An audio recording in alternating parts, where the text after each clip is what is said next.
Selama 3 bulan ni, ramai orang tanya, manakah Bos Molly?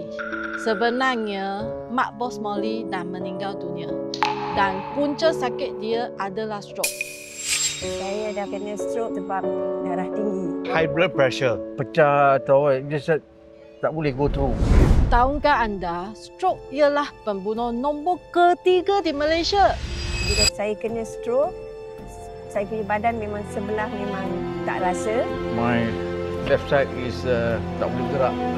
When I got up, I speak to my mom. Sorry. Yes, slurry. Wah, that bad lah. Yeah. Okay. So I cry lah.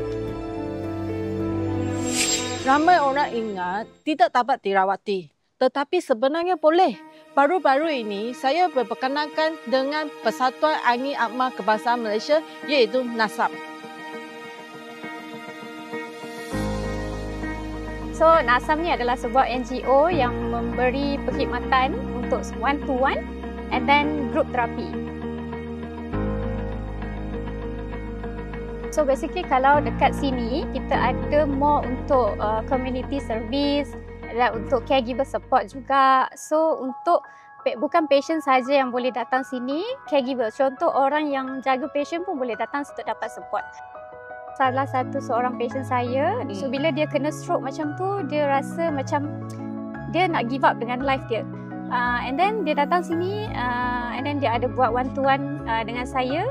So basically dia dalam beberapa bulan, dalam 3 hingga 6 bulan dah nampak improvement, tapi tak adalah yang macam boleh terus berlari macam tu.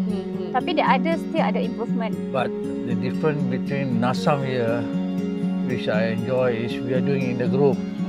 You can see a lot of all the sick patient. So you got one-to-one and got group. Wow, not bad lah. Tell my mom, I want this. Ya, dari mula tak boleh jalan sampai saya boleh jalan balik. Sampai saya boleh buat semua kerja rumah.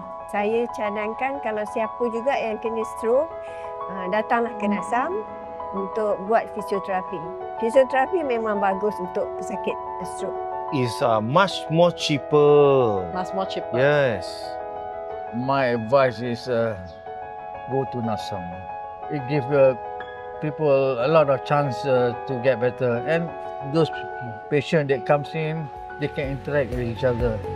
Step towards independence, confidence, patience, practice, and joy and support. Keep going, keep believing. Sumbangan kita, sekecil mana pun, boleh menjadi besar maknanya untuk seorang pesakit yang sedang berjuang.